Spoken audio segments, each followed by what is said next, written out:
Welcome to another edition of Devotion. Have you noticed how in the first 5 books of the Bible, God really puts an emphasis on helping his people understand that he's the true God. There is no other. He's the only one. That is so important, especially when it comes to worship. A.W. Tozer is attributed to having said that there is a secret law of the soul that we tend to gravitate toward becoming like what we worship. And I think we can see that in some cultures in the past. The Vikings worshiped warrior-like gods, and they were known to be a warrior-like people. The Greeks worshiped gods who were rather sexually immoral, and so the Greek culture was that as well. So it's important that when we worship, that we're worshiping the true God, God as he is. And that, I believe, is the God that's revealed himself in the Bible. He's a God who's gracious and merciful and kind and compassionate. Now, that does not mean that he overlooks our failings, but that in our failings he comes to rescue and redeem us. So it's important that we worship the true God so that we become more like him.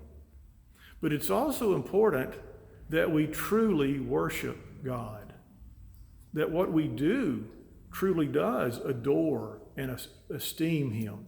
In fact, that's another thing about those first 5 books of the Old Testament. God gave quite a bit of instruction in how he was to be truly worshiped and how he wanted his name to be exalted.